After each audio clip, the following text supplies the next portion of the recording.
षठ तिला एकादशी की कथा। पद्म पुराण में एकादशी का बहुत महात्म्य बताया गया है।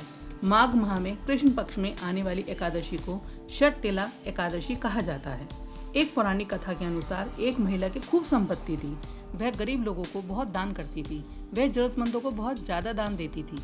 वह उन्हें बहुमूल्य सामान, कपड़े और बहुत सारे पैसे बांटती थी, लेकिन गरीबों को कभी भी भोजन नहीं देती थी।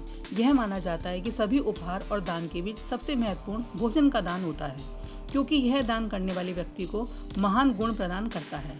यह देखकर भगवान कृष्ण ने उस महिला को यह बताने का फैसला किया। वह उस महिला के सामने भिखारी के रूप में प्रकट हुए और भोजन मांगा, लेकिन उस महिला ने दान में भोजन देने से इनकार कर दिया और भगवान को गरीब समझकर भगा दिया।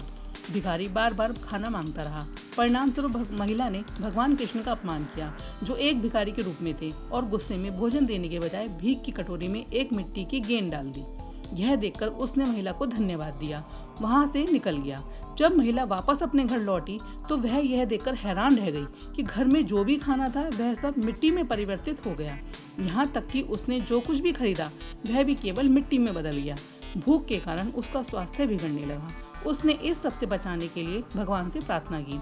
महिला के अनुरोध को सुनकर भगवान कृष्ण उसके सपनों में प्रकट हुए और उसे उस दिन की याद दिलाई जब उसने उस भिखारी को भगा दिया था, और जिस तरह से उसने अपने कटोरे में भोजन के बजाय मिट्टी डालकर उसका अपमान किया था। भगवान कृष्ण ने उसे समझाया कि इस तरह के काम करने से उसने अपने दुर्भाग्य को आमंत्रित किया और इस कारण ऐसी परिस्थिति बन रही है। उन्होंने उसे षठ तिला एकादशी के दिन गरीबों और जरूरतमंदों को भोजन दान करने की सलाह दी और व्रत रखने को भी कहा। महिला ने एक व्रत का पालन किया और साथ ही जरूरतमंद और गरीबों को बहुत सारा भोजन दान किया, और इसके परिणाम स्वरूप उसे सभी सुखों की प्राप्ति हुई।